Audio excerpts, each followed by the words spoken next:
Good morning, good afternoon, good evening. Welcome to episode 22 of Might Help, Can't Hurt, Conversations with Leaders, Doers, and Friends. And my leader-doer friend is also one of my old coaches, one of my mentors, one of my friends, Steve Chandler. Steve, welcome. Thank you, Michael. Always great to talk to you. We began off air discussing our relative levels of pastiness or lack thereof. Steve being very tan and having spent the entire quarantine outdoors apparently, and me having never left this room at all. Like, it's just like there are remains. I can't move the camera to show you, but there's like fast food wrappers, old clothing in the corner. It's just, I just have been living in this space safely in my bubble. Good for you. Good for you. Yeah. Now, have you been following? Because I know you're a sports guy like me. Do you want to take bets on which sport's going to make it through a whole season? I'll go with 0 against the field. Yeah, I think golf and race cars. I thought. Oh, right. Golf, race cars, Madden tournaments. Madden tournaments. They'll make it. Yeah, no, I knew it was. I knew it was getting desperate when ESPN was broadcasting video gaming live, but not even sports video gaming. Yeah, like the kind of stuff my 10-year-old godkids watch on YouTube. And that was yeah. Yeah. Well, we live in interesting times. We do. Now you've been around for more times than I have. Is this the most interesting times we've lived in your lifetime? You know, people were asking me about the wild anti-war days that I lived in. I was part of a pretty rebellious movement back then, and those times were pretty wild. They got out of hand, like the Chicago riots and things like that. They were inflammatory times. So these are pretty similar in many ways. But, I wondered about that. Yeah, very similar. But I think good will come of all of this. I think, like Alan Watts used to say, if we could see into our bloodstream with a microscope, and some people can, the white blood cells, the red blood cells, we'd all take sides. Right. And even though their fight is for the good of the whole organism, the seeming chaos and upheaval is good for the whole organism. If we got down at that level, we'd take sides and cheer for one side to win. So anyway, I always think of that when there are, in times of unrest. Right.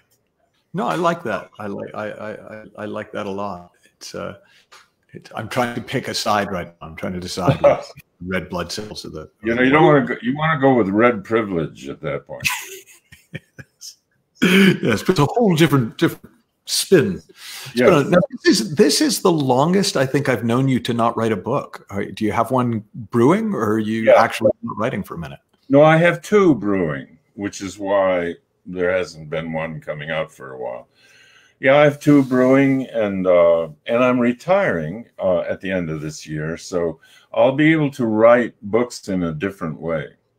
You know, not just little bits here and there. I'll actually, hopefully, ideally, be able to devote full days to the work, which I think will be a lot of fun and different.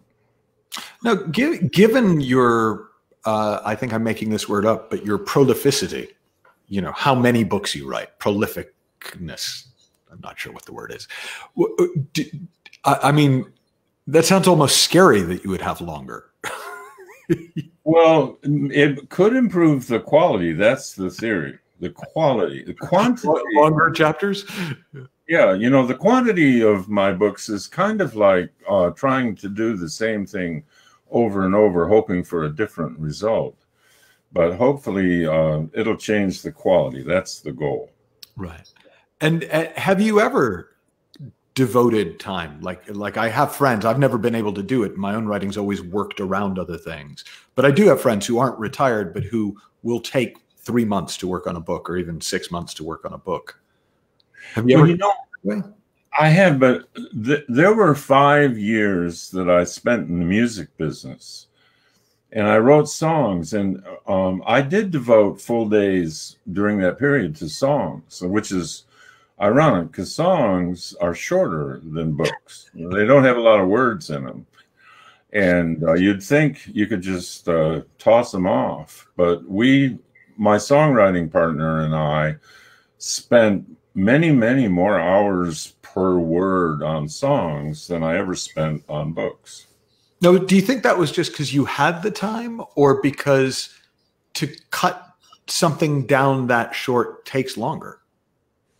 Yeah, it takes longer, and there has to be meter in the line so someone can actually sing it. There have to be rhymes, and there have to be certain words are not singable. They look good on the paper. That's why a lot of the great poems, even though they rhyme, they've never been sung by groups or individuals, because some words you can't hear them when they're sung. You can read them. Now, did you guys ever, I don't actually know if you, well, no, I do know. Did you ever write a musical, or did you ever look at writing a musical? Yes. Yeah, I did. Was it based on, what was it based on, an original story or a? Yes, based on an original story about a guy who writes all these clever songs with hooks and wordplay in the title. Our songs had wordplay in the title, most of them, because those were the ones we could get listened to by the people in Nashville. Right. Because they love wordplay. Like, if I said you had a beautiful body, would you hold it against me? There are titles, beautiful titles like that just give you the chills. Is it cold in here, or is it you? Things like that. That was a downer. That's a sad song about divorce. But anyway, so we had anyway, the musical was about a guy who writes these songs with a computer that allows him to do plays on words. And he becomes famous, and his girlfriend leaves him because he's a workaholic and is addicted to fame. And at the end, he finally writes a song that has no wordplay, just from his heart, about the love interest who leaves him. And she hears it on the radio, and she knows that's him singing to her, and that's the end of the musical. Huh. But anyway, it didn't go anywhere, shockingly. But it's still there in case you want to invest. I'm still looking for investors. You heard it here first, ladies and gentlemen. Yes, we will be we will be considering offers beginning at pick a number. So I've never gotten that far. That's still on my list of one day maybes. I grew up loving musicals, and I had some bad ideas for musicals. And they never got off the ground. I wanted to write a musical based on the life of Ed McMahon. And now, kids, there used to be a show with Johnny Carson called The Tonight Show, and Ed McMahon was his comic, semi-alcoholic sidekick. Yes, but not comic, really. Perhaps he was just a guy who laughed at everything Johnny said and never said anything interesting himself.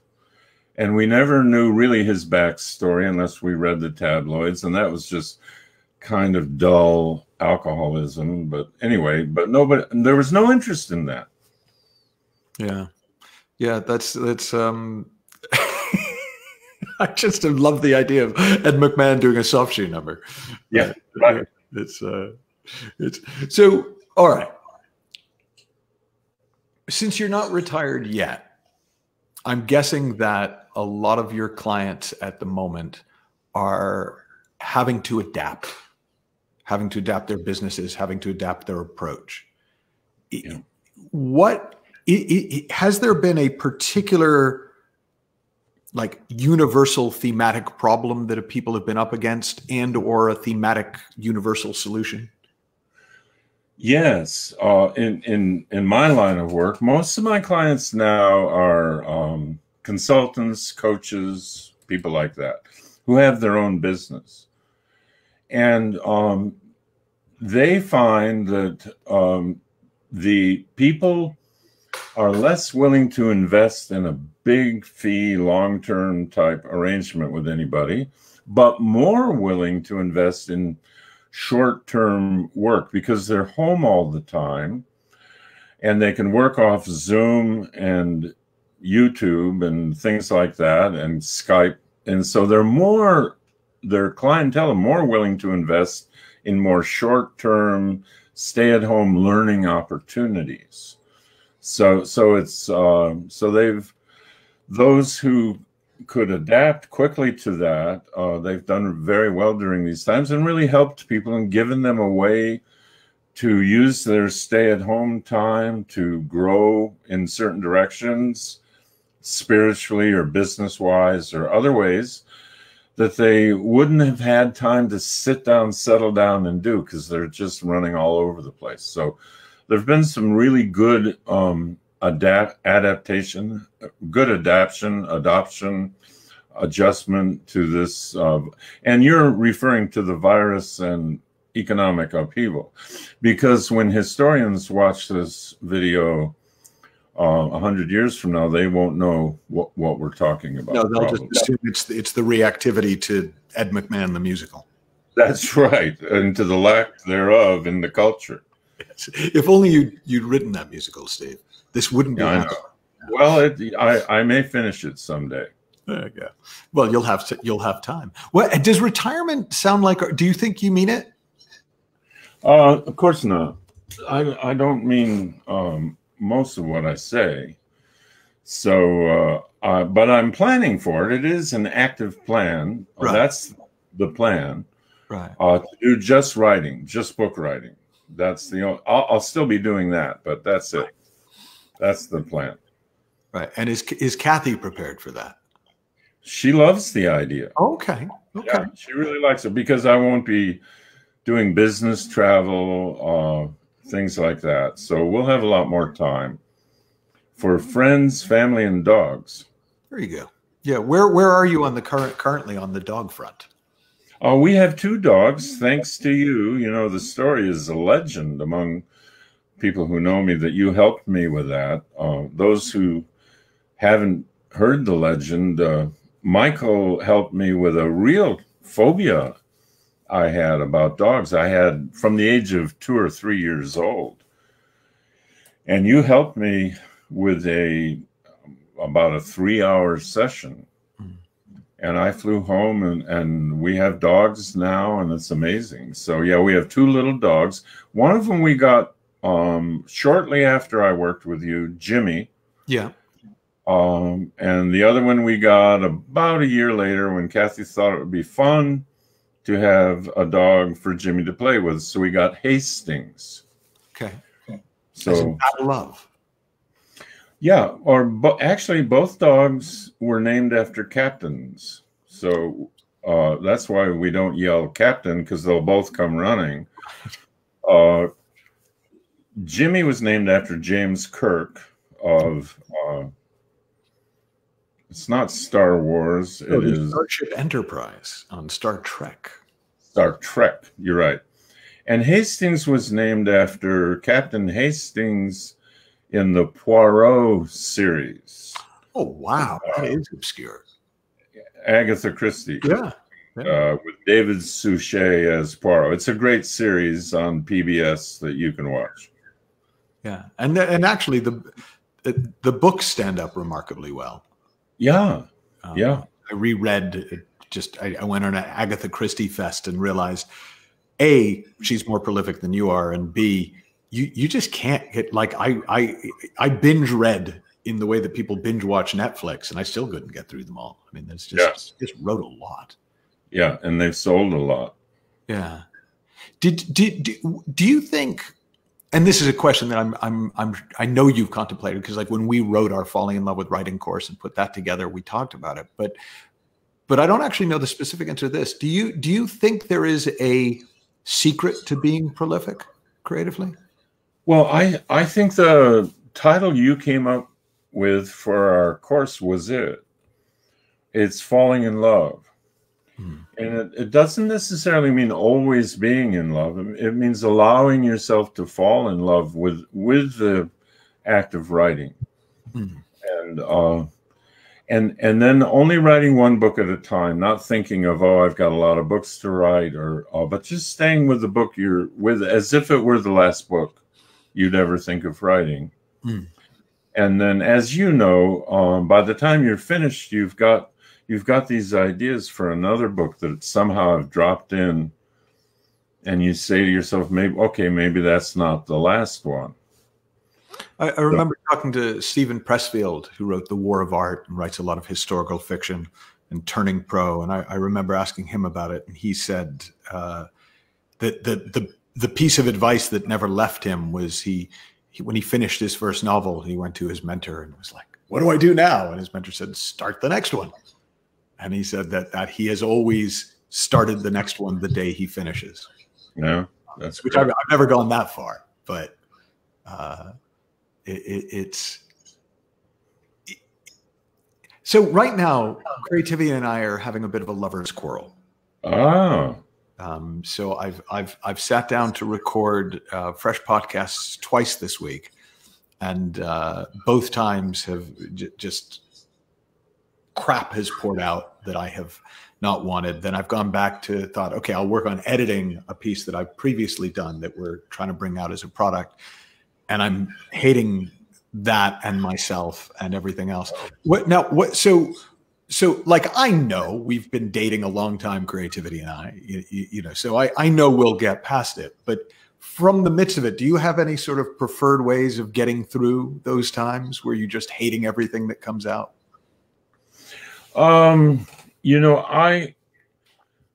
had such a terrible lack of achievement in my first 3 or 4 decades of life. And in all my school days, I never finished my work. And my essay answers were only a few sentences long, and I got bad grades and got kicked out of school. And so when I finally started writing, it was so fascinating to me that a whole book was written, or that things were actually showing up on the page, that I didn't really hate what I was writing. It was just such a pleasant surprise. And all the hatred was used up in the first 40 some years. So I got it out of my system. So I don't really have that. It's just a pleasant surprise. Wow, this really is a book. And I don't really have that. I wish I did, because then I could come up with a magical solution for you. I would appreciate that. But it reminds me actually of me in golf. I started out so badly and my expectations are so low that if I hit the ball forward in the air, I'm like celebrating like I just won the Masters, and these other guys I'm playing with, it's like they're cursing because their ball bounced off the cup instead of go. It's like, why didn't I pull the pin out? Yeah, I know. No, it's not. With me, it's like, oh my gosh, I look at the page. It's full. It's dark. Look at all those words. And so I don't have it, but the readers probably wish I did. People who tried to read my books probably said, oh, let me send you a few chapters you should have hated. We wish you had hated.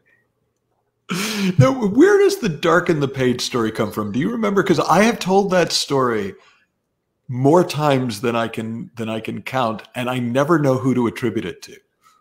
It was and here I am forgetting. I can find it for you and tell you. It was a woman who's a writer who said her advice was, all you have to do is darken the page. Don't have a higher standard than that when you begin.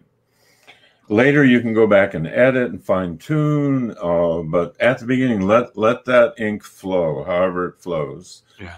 So just remember, darken the page, and you're doing your job. Yeah. But Michael, you're so poetic. I went back and read The Space Within, And then I read the introduction to it, and then I read the blurbs like, okay, who else liked this book? And I noticed my endorsement of the book, and I said, after reading this book, I declared you to be the poet laureate of the human condition. And that's high praise, but I meant it. And so you've got poetry that just comes from you when you have a normal conversation. So it's hard for me to picture you hating what you write. It's difficult for me. I could set up a webcam and you could watch my morning. I wouldn't want to, though. It would make terrible viewing. I mean, you know, it must have a really sadistic streak in you, in which case maybe just watching my little face suffer. Yes. Yes, it's called doom scrolling now. You know, people who go online and try to find out more evidence for the end times are upon us. Yeah. So, well, which actually brings up a good point. So I liked the red blood cell, white blood cell analogy, but how do we know the end times aren't upon us? Well, aren't you happy when I mean, we don't know. That's the great thing about it. And there are no real end times. There'll be end times for our physical bodies. Yeah. They're upon us whether we want it or not, at least upon me. You're a lot younger. The end times are here for me, and if they're here for everyone else too, well, you know, welcome. But I don't think we ever know one way or another, and things rejuvenate. You know, they come together and fall apart and come together and fall apart. And so it's never the end. It's so don't worry about it. That's my advice about the end times. Well, there was a commercial, and it obviously wasn't a great commercial because I have no memory of what it was for, but it was great because it was all these shots of the pandemic and people dealing with it in the different quarantines and the hospitals, and with a narration. And I sort of did figure it out partway through that the narrator was talking about the Spanish flu in 1918, and she had been alive. She had been born during the Spanish flu, and so it was this interesting kind of reminder of 100 years ago we were here. Yeah, yeah. And it's just one of those things that does happen. It's far enough that it's unlikely. It's very rare that you've got somebody who goes through two of them. Right. But it happened, and it happened, and we know it happened. There was the plague. You know, it's things like this have happened throughout history. It's just not in most of our lifetimes. That's right. We've been on vacation from history in a lot of ways. You know, with all our technology and our comfort, and we've been on vacation, and now we're back in history. And so, what are we going to make of it? Are we going to have it improve healthcare and immunology and the study of viruses, which I think it will very dramatically? And it'll improve how we work together as nations. And I think a lot of good is going to come, even though it doesn't look that way on the evening news. Yeah.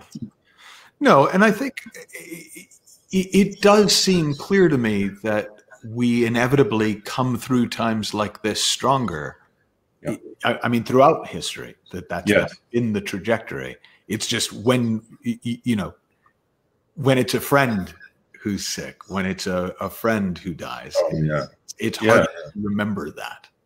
Oh, yeah, absolutely. Very painful.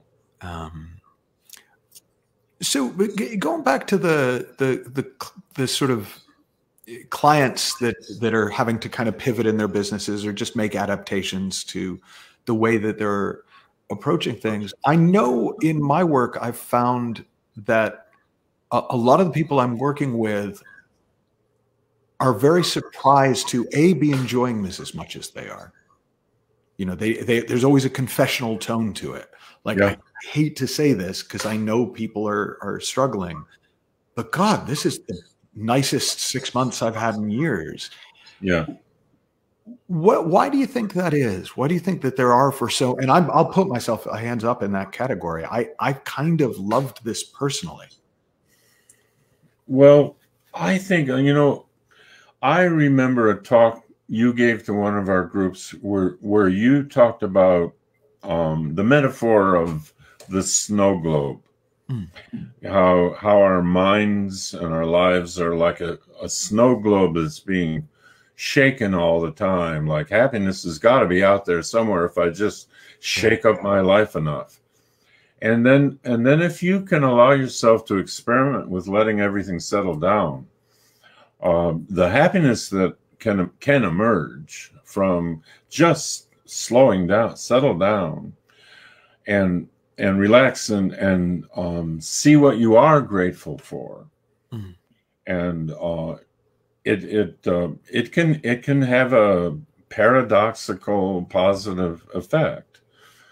And I think that's what it is for so many people is I'm not traveling. I'm literally not running around racing out to the latest bar and barbecue and movie and beach. And I'm just here, me and my life.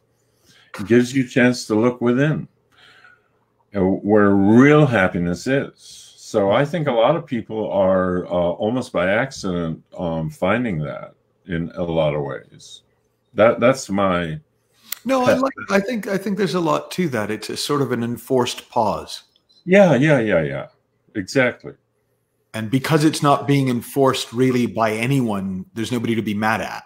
I mean, we're finding people, but realistically, you know, this is just one of those things. Yeah, that's right. Yeah, it's hard to make an ad hominem attack on the virus. Well, I don't know.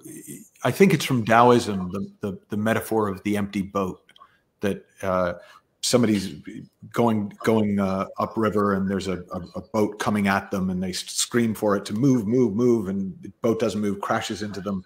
Guy leaps onto the deck of the boat that crashed into his, and there's nobody on it.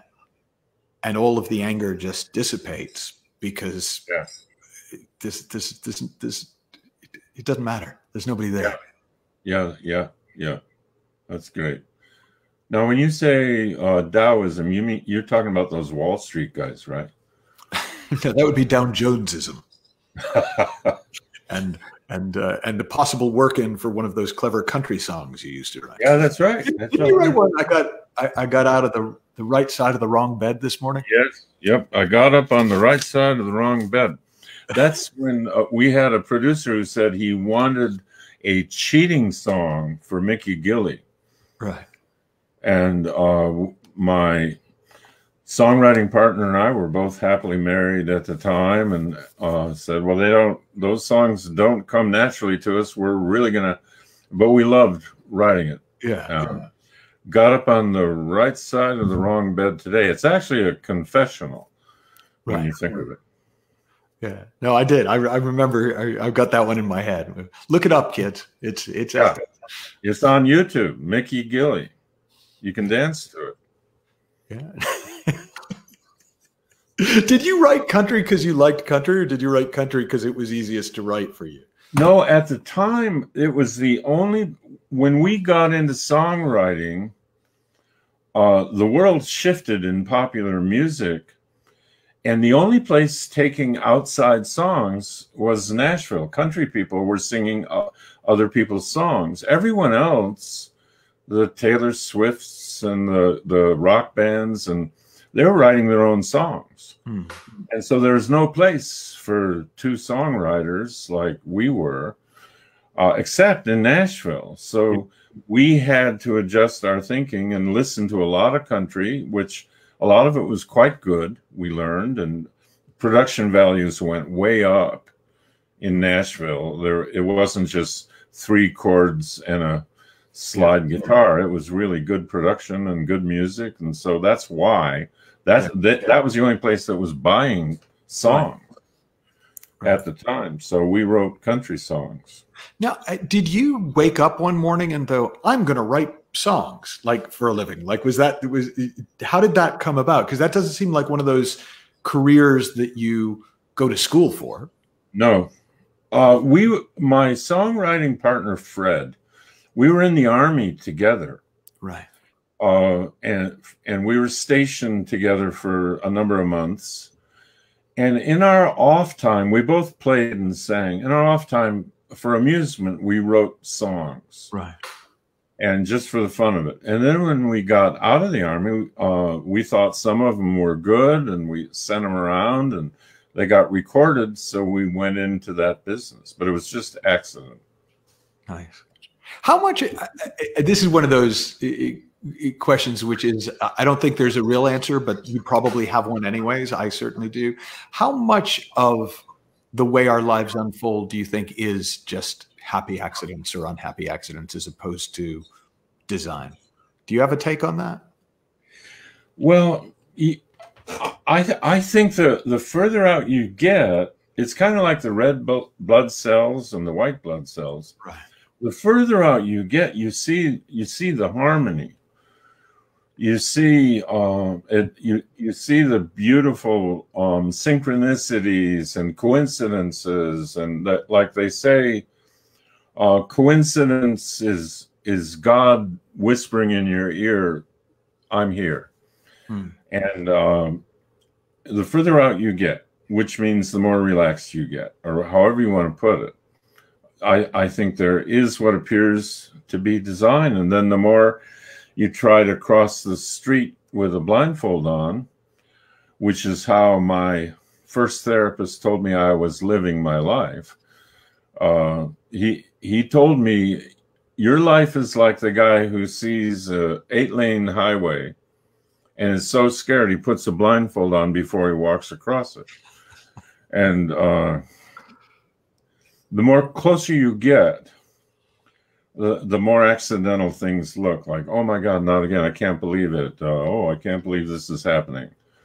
And wow, this came out of nowhere.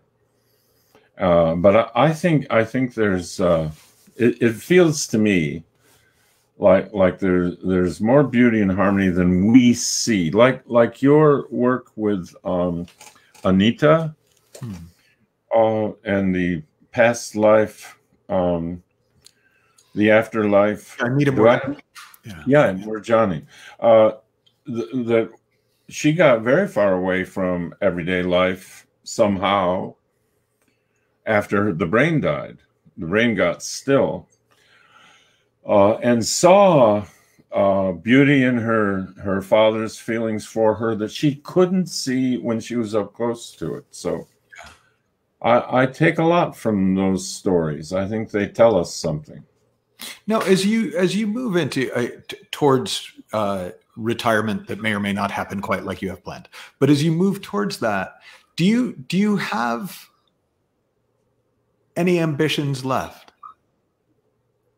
You know, well, I want to see. Yeah, I do want to write a book that has been thoughtfully written. Just in case, if you've not read a Steve Chandler book, he's making them sound like they're shit. They're really, really good. I do just want to point that out. Well, I don't think they're that bad, but I do think they could have stood a little organization. They're like, they asked Woody Allen once how he wrote What's New Pussycat, the movie, which I love, with Peter Sellers. Yeah, Peter O'Toole. Peter O'Toole.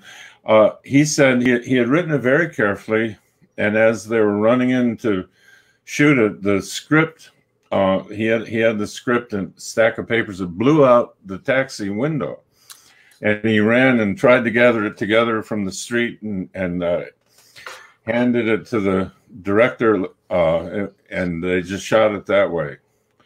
And that's kind of like how my books feel to me. Yeah. Yeah. Well, we both loved the movie. People love the book. Yeah. It's not a problem. But okay, so to write a thoughtful book. All right. Yeah, that's my ambition. Yeah. And you know, to get to know my family better, I want to know their names. I'll start there. Like, You'd like them to go to stop going, Mama, who's that white man? yeah, that's right. I get on a Zoom call with family, and the little kids are, some of them are scared.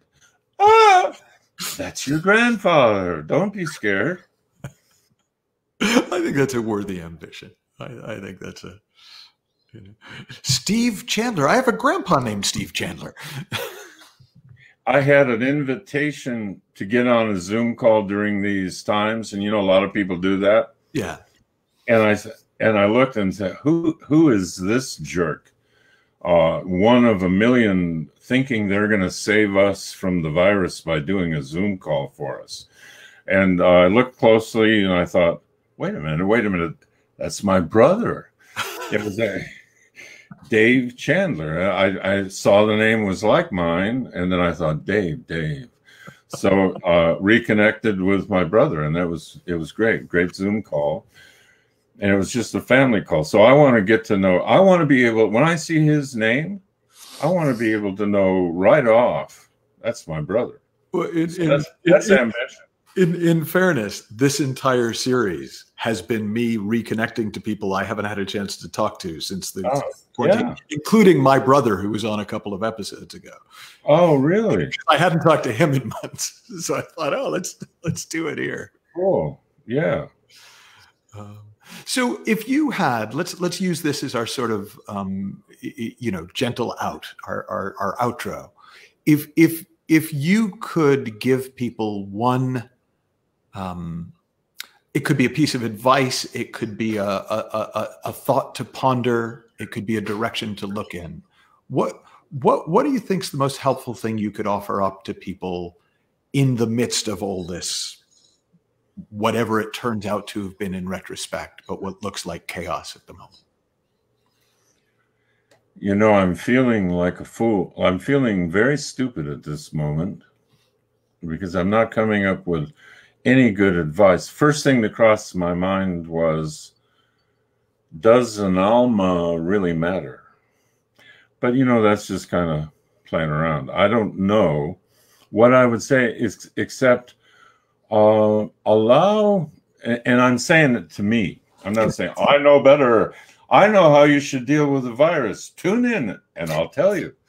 I want to allow myself to open up a little bit to a deeper dimension of life that I can't say I'm too busy running here and there to do anymore. Like a lot of people, including me, when things settle down, when I retire, I'm going to really get into spirituality or psychology or the history I wanted to study. Do it now. Allow yourself to do what you always wanted to do, and do it now. That's what I would say right now. I think that's pretty profoundly helpful. Oh, good. Scale of 1 to 10. What do you give it? Well, you know, I'm a pretty harsh judge, but you're going to get an 8. All right. That's yeah. I admit I'm not as harsh a judge as you of yourself, but I mean, yeah, 8 is. I'll take an 8. I'm going to say you hit the ball forward in the air. Yeah, that's right. There's something on the page. Look, it's the name of the show. Might help. Yeah, might help. Can't hurt. No, I don't think it can hurt. So that's what I'm good. Oh, thank you, Steve. It's a pleasure. Great. Michael. Thank you, everyone, for watching and listening. And we will be back with another episode soon. Thank you.